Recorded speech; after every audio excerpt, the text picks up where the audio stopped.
हेडिया जिंदगी स्वागत है आप सभी को दीक्षा क्लास स्टडी इस यूट्यूब चैनल पे जो आपके लिए हमेशा से कार्यरत है और आगे भी इसी प्रकार से कार्यरत रहेंगे। आज से हम हिंदी के 100 ऑब्जेक्टिव क्वेश्चन की तैयारी करेंगे। ठीक है, टोटल हम 100 क्वेश्चन देखेंगे 100 मार्क्स के लिए। काफी महत्वपूर्ण सब्जेक्टिव क्वेश्चन की तैयारी करवाऊंगा, खुद का नोट्स से तैयारी करवाऊंगा। ठीक है, जो खुद का नोट्स अपने कोचिंग का नोट्स है, खुद का नोट्स है, उन्हीं नोट्स से आपको तैयारी कराया जाएगा। तो बहुत ही बेहतरीन तरीका से तैयारी होगा। सो प्लीज आप सभी ध्यान से क्लास को देखेंगे। एक वीडियो में हम टोटल 10 सब्जेक्टिव क्वेश्चन पे चर्चा करेंगे। ठीक है, काफी महत्वपूर्ण क्लास रहेगा। तो 10 दाही 100 यानी 10 वीडियो आपके लिए हिंदी का सब्जेक्टिव क्वेश्चन का एकदम वेरी इंपॉर्टेंट रहेगा, जो आने वाले एग्जाम 2022 के लिए काफी महत्वपूर्ण है। सो प्लीज आप सभी हमारे इस क्लास को ध्यान से देखेंगे और अपनी तैयारी को बेहतर करेंगे। ठीक है, तो चलिए बिना देरी के हुए आज की क्लास को स्टार्ट करते हैं। और जितने भी नए बच्चे होंगे चैनल को सब्सक्राइब कर लेंगे, बेल आइकन को ऑल पे क्लिक करेंगे ताकि आने वाले हर एक वीडियो का नोटिफिकेशन आप तक सबसे पहले पहुंचे। तो देखिए, ये रहा हमारे पहले क्वेश्चन।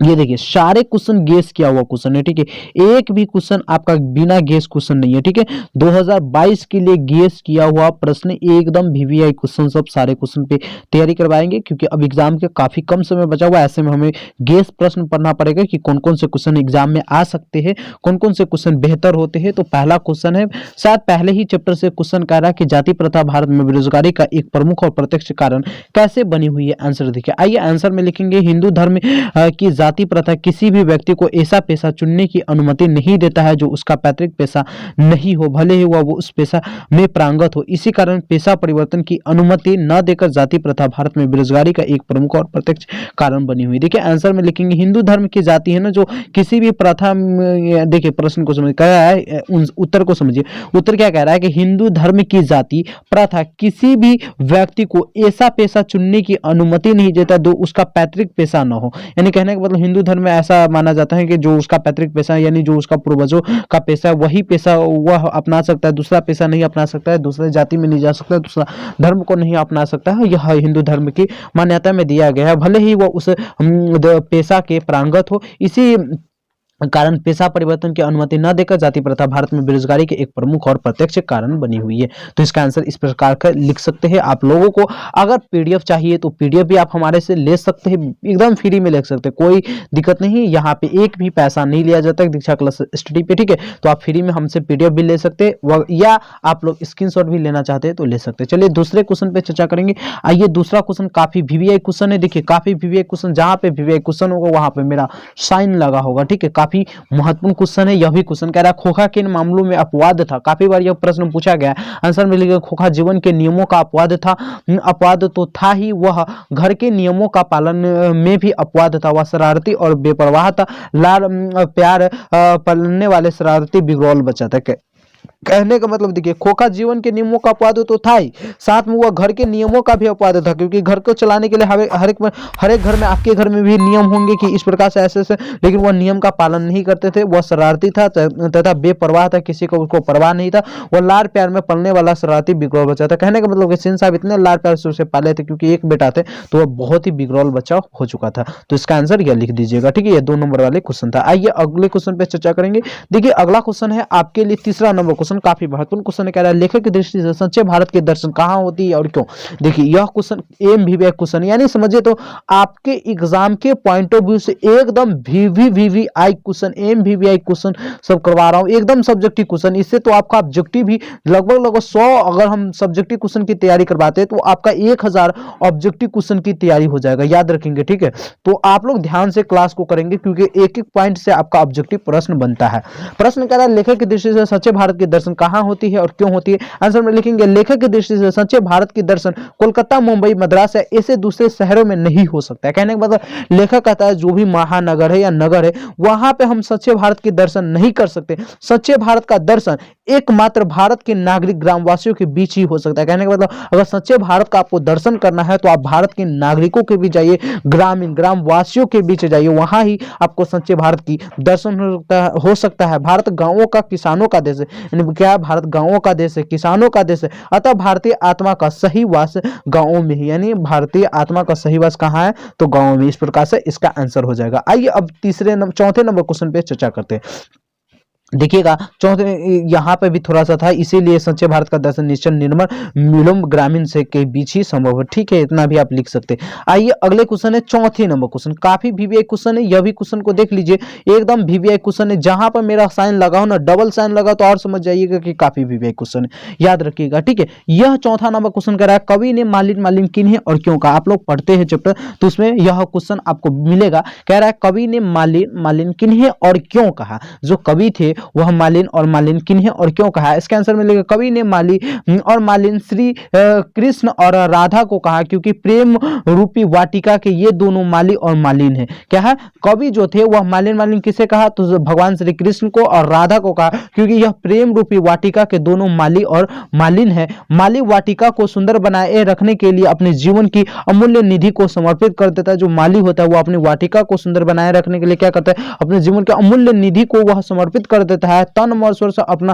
अर्पणा करने वाली वाटिका को ही अमर प्रेमिका मानता है। कृष्ण अभी वाटिका अर्थात राधा को सर्वस्व अर्पण कर देते हैं। यानी जो कृष्ण भगवान थे वो कितने ज्यादा राधा से प्रेम करते थे हम लोग जानते हैं, हम लोग सीरियल के माध्यम से भी देखते, काफी बेहतर प्यार यानी प्रेम करते थे उनसे। ठीक है, तो यह क्वेश्चन का आंसर इस प्रकार से आप लिख सकते हैं, काफी वीवीआई क्वेश्चन था। ठीक है, तो आपको यह चौथे नंबर क्वेश्चन का आंसर हो गया। आइए अब पांचवें नंबर क्वेश्चन पे चर्चा करेंगे। पांचवा नंबर क्वेश्चन देखिए, काफी वीवीआई यह क्वेश्चन है, तो आप लोग अगर चैनल को नहीं सब्सक्राइब करें तो सब्सक्राइब कर लीजिए, बेल आइकन कॉल पे क्लिक कर लीजिए ताकि आने वाले हर एक वीडियो का नोटिफिकेशन आप तक सबसे पहले पहुंचे। देखिए पांचवें नंबर क्वेश्चन क्या कर रहा है, कृष्ण को चोर क्यों कहा गया, कवि की अभिप्राय स्पष्ट करें। देखिए यानी कृष्ण को चोर क्यों कहा गया, यह कवि के अभिप्राय द्वारा स्पष्ट करना है। ठीक है, हम लोग क्या करते हैं, कृष्ण को चोर कहा गया तो हम अपने शब्दों में आंसर लिख देते, नहीं, यह प्रश्न कह रहा है कवि के अभिप्रायों को स्पष्ट कीजिए। तो आइए आंसर में क्या लिखेंगे, कृष्ण के मदमाती आंखें बरबस को आह्लादित कर देती है, राधिका व अन्य गोप बलाए कृष्ण के प्रेम रस में वशीभूत हो जाते। कहने का मतलब यह,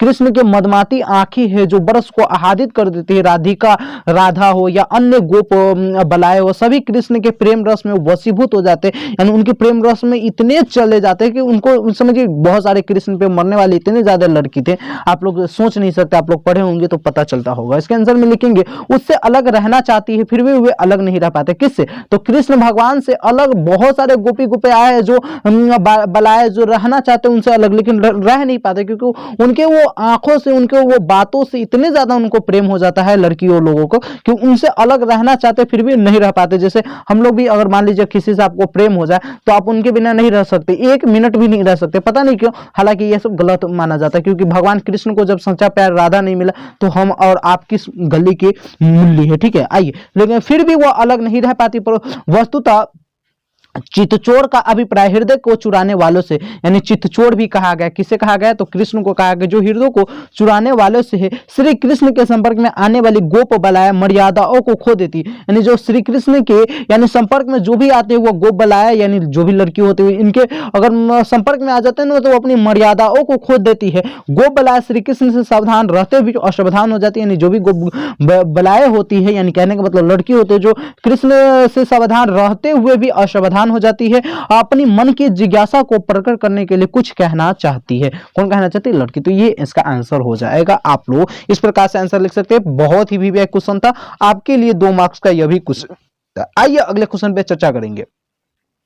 देखिए छठे नंबर क्वेश्चन, काफी वीवीआई क्वेश्चन, यह भी क्वेश्चन है, कह रहा है मंगवा को अपनी बहू के साथ किस बात को लेकर विवाद था। देखिए पूरा आपका जो भी हिंदी बुक है ना, हिंदी बुक आपका 2 होता है, उन दोनों बुकों से क्वेश्चन लिया हूं और 100 क्वेश्चन ऐसे क्वेश्चन लिया हूं ना जिस क्वेश्चन को आप पढ़ लेते तो आपके एग्जाम में तो एक भी क्वेश्चन नहीं छूटेगा। यो हम पे विश्वास कीजिए, इस दीक्षा क्लासेस स्टडी पे विश्वास कीजिए, गारंटी देता हूं। आप 100 क्वेश्चन की तैयारी बेहतरीन तरीका से करके जाइए, एक भी क्वेश्चन आपका छूटने वाले हैं। छठे क्वेश्चन का आंसर देखेंगे, मंगवा का अपनी बहू के साथ किस बात को लेकर विवाद था, यह प्रश्न कह रहा है। इसका आंसर में लिखेंगे, संसार का सत्य है कि सास और बहू में स्वतंत्रता की होड़ लगी रहती है। देखिए संसार का यह सत्य है कि संसार यानी सास और बहू में कभी भी स्वतंत्रता का होड़ लगी, यानी कोई दोनों बेहतरीन तरीका से अपना जीवन यापन नहीं कर सकते, वो उसको गाली देते, वो इसको गाली देते। हम लोग आम जीवन में भी इसको देखते हैं। ठीक है, उसके बाद माँ बेटे का अपना हक नहीं छोड़ना चाहते, माँ अपना बेटा का हक नहीं छोड़ना चाहते, तथा जो बहू होते वह पति का अधिकार जमाना चाहती है। यानी देखिए जो भी एक मान लीजिए पति है, ये बड़ी ही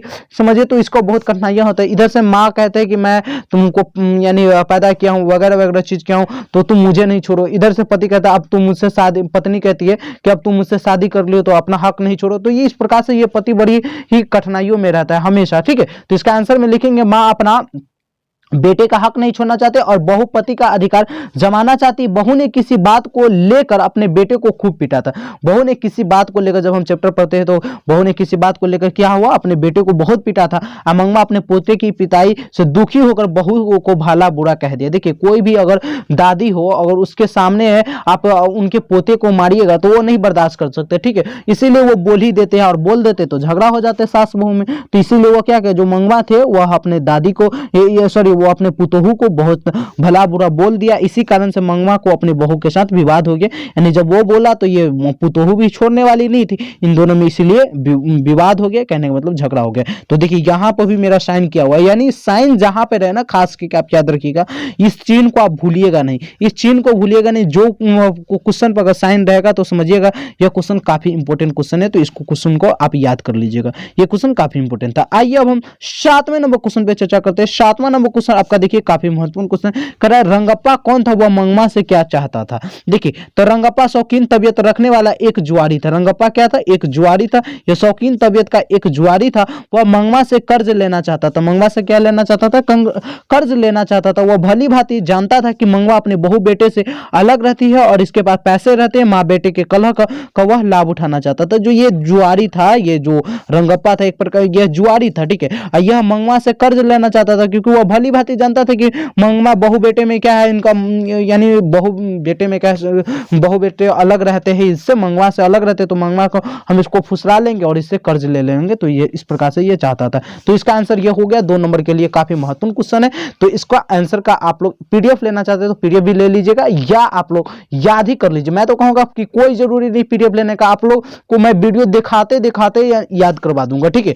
चलिए 8वें नंबर क्वेश्चन पे चर्चा करते हैं। 8वां नंबर क्वेश्चन आपका करा है, बहू ने सास को मनाने के लिए कौन सा तरीका अपना। ये देखिए जब यानी सास बहू में झगड़ा होता है ना तो जल्दी तो सास बहू को मनाने नहीं, क्योंकि बड़े होकर कैसे मनाएंगे। तो छोटे को जो भी बहू रहते हैं उनको सास को मनाने के लिए कुछ ना कुछ तरीका अपनाते हैं। हम लोग आम जीवन में इसको भी देखते हैं। तो हम इसका आंसर में लिखेंगे जो हम पढ़ते हैं इस चैप्टर को, इसी अनुसार से इसका आंसर लिखें। इसका आंसर में जब बहू को रंगप्पा द्वारा ज्ञात हुआ कि उसकी सास ने रंगप्पा को कर्ज देने की स्वीकृति प्रदान की है, कहने का मतलब जो रंगप्पा यह कर्ज मांग रहा था तो यह उनके सास जो थे मंगवा वो इनको कर्ज देने के लिए स्वीकृत प्रदान भी किए थे। तब उसने बेटे को ढाल बनाकर पैसे लेने की तरकीब सोचने लगी।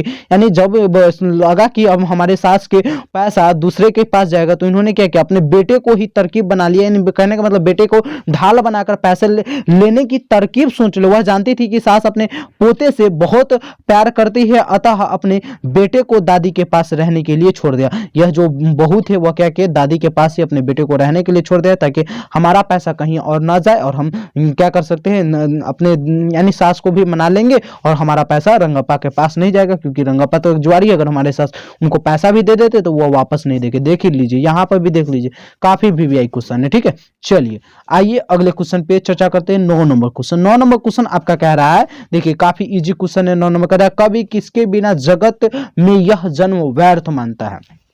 तो देखिए कवि राम नाम के बिना जगत में यह जन्म व्यर्थ मानता है। जो आप लोग पढ़ते हैं चैप्टर है कि तो उस चैप्टर को पढ़ते तो कहता है राम नाम बिरथु जगी जन्मा। तो यही कह रहा है कि यानी राम नाम के बिना कवि इस जन्म यानी इस जगत में जन्म लेना व्यर्थ मानता है। राम नाम के बिना व्यतीत होने वाला जीवन केवल विष का भोग करना है, ठीक है। विष का यानी कहने का मतलब जहर का भोग करना। अगर इस धरती पे हम जन्म लेते हैं, राम नाम का नाम नहीं लेते, तो कवि के अनुसार से इसका आंसर ये हो जाएगा, ठीक है। तो इसका आंसर आपको बस इतना ही लिख देना है, ठीक है, याद कर लीजिए। आइए हम 10 नंबर क्वेश्चन पे चर्चा करते हैं। इसके बाद हम फिर अगले वीडियो में 11 नंबर क्वेश्चन से चर्चा करेंगे।